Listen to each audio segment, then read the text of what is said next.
ओम कृष्णाय वासुदेवाय हरये परमात्मने प्रणतः क्लेशनाशाय गोविंदाय नमो नमः। आज की चर्चा का विषय है इतिहासकारों ने जगन्नाथ जी के प्राचीन मंदिर को कितना पुराना बताया है। आजकल कुछ इतिहासकार जगन्नाथ जी के प्राचीन मंदिर को 1000 से 1200 वर्ष पूर्व बनाया गया है कह रहे हैं।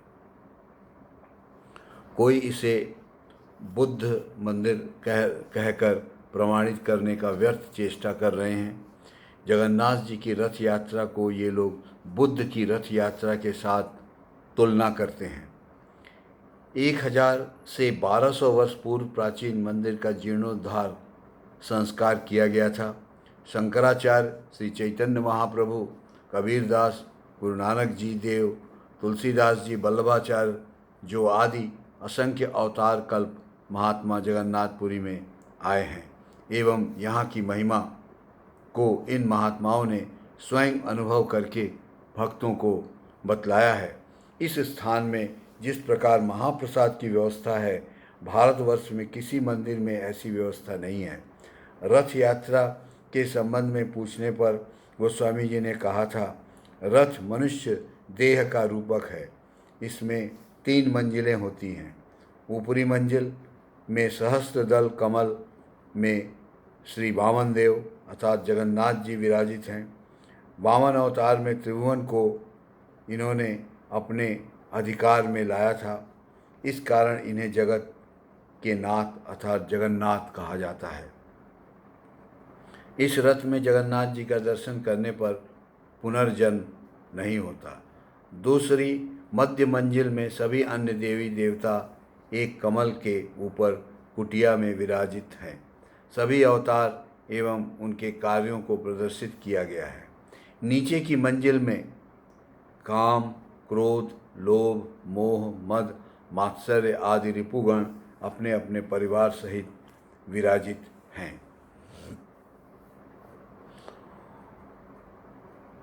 बुद्ध देव ने सिद्धि लाभ के बाद इसी तत्व को प्राप्त कर अपने 5 शिष्यों के निकट इन तत्वों को बताया था।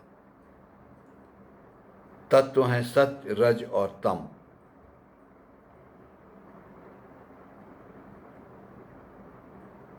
उन्होंने अपने शरीर को रथ, उसमें देवता एवं कदर्प, काम का प्रकाश, अंत में ब्रह्म लाभ, इस प्रकार सब उन्हें प्रत्यक्ष दर्शन करवाया था। वही रथ है। बाद में हर बौद्ध मंदिरों में रथ यात्रा आरंभ हो गई।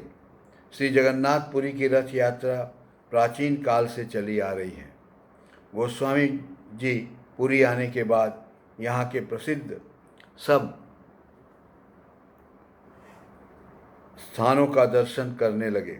पुरी में क्षेत्रपाल लोकनाथ महादेव हैं।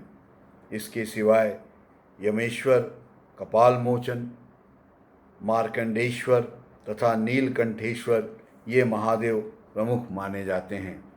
यहाँ नरेंद्र, इंद्रद्युम्न, मार्कंड, श्वेत गंगा प्रमुख सरोवर हैं। श्री चैतन्य महाप्रभु ने के रहने का स्थान राधाकांत मठ या गंभीरा, स्वामी हरिदास की भजन स्थली सिद्ध बकुल, टोटा, गोपीनाथ, चटक पर्वत, हरिदास जी की समाधि स्थान, शंकराचार्य प्रतिष्ठित गोवर्धन मठ, नानक मठ, गंगा माता मठ इत्यादि सभी स्थानों में गोस्वामी जी गए थे।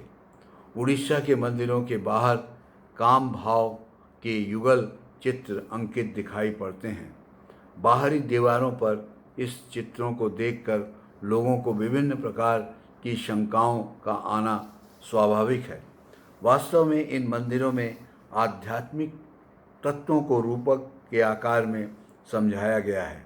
मनुष्य का मन जब तक बहिर्मुखी रहता है तब तक वह षड ऋतुओं काम, क्रोध आदि के अधीन रहता है।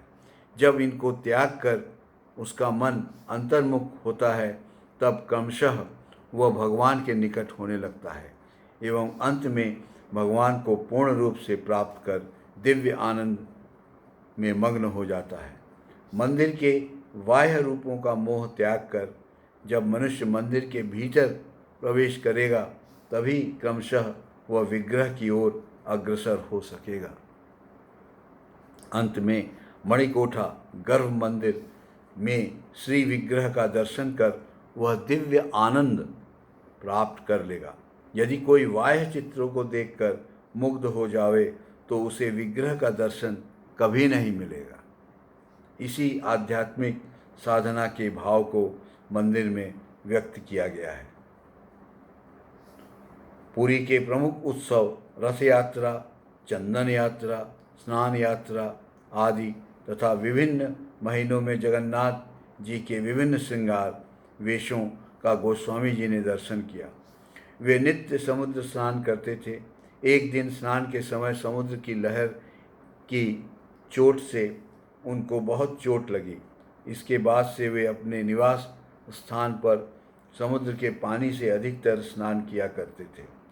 उनका कहना था कि पुरी में समुद्र के स्वर्ग द्वार पर स्नान उत्तम है। इस स्थान पर पवित्र जल की मान्यता अधिक है। यहाँ वे नित्य केवल महाप्रसाद ही लिया करते थे। पुरी में आने के पश्चात यहाँ निज गुप्त महात्माओं के संबंध में उन्होंने अपना उच्च विचार प्रकट किया था। उनके संबंध में संक्षेप में वर्णन दिया जाता है। प्रथम विचार। एक दिन समुद्र स्नान से आते समय एक स्थान पर जहाँ महाप्रसाद खराब हो जाने पर फेंक दिया जाता है, एक महात्मा को नंगे बदन देखकर गोस्वामी जी ने उन्हें बुलाया। गोस्वामी जी ने उन्हें वस्त्र और कुछ पैसे दिलवाया। उन्होंने पैसे या वस्त्र कुछ भी नहीं लिया। भजन गाते हुए गोस्वामी जी की स्तुति करते हुए वे चले गए। जाते समय बोले, 100 वर्ष इसी तरह बिता दिया, अब जगन्नाथ जी मुझे ये सब देकर भुला रहे हैं। गोस्वामी जी ने कहा, पंचम पुरुषार्थ इसे ही कहते हैं।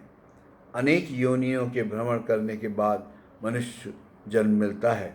मैं कौन हूँ, क्या कर रहा हूँ, कहाँ से आया हूँ, कहाँ जाऊँगा आदि प्रश्न मन में आते हैं।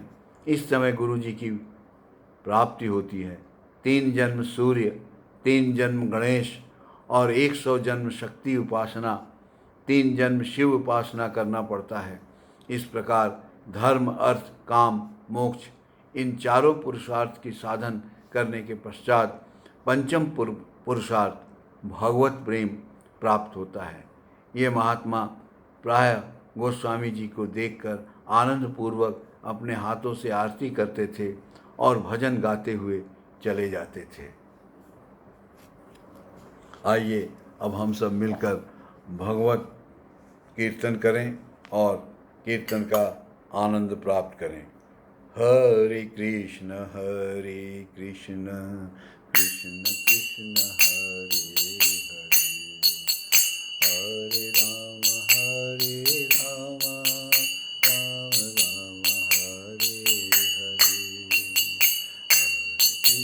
हरे कृष्ण कृष्ण कृष्ण हरे हरे, हरे राम राम राम हरे हरे,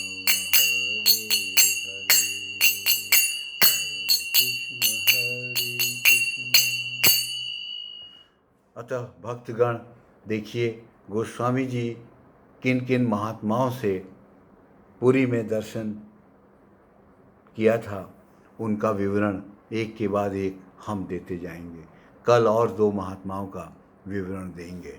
जय श्री राम।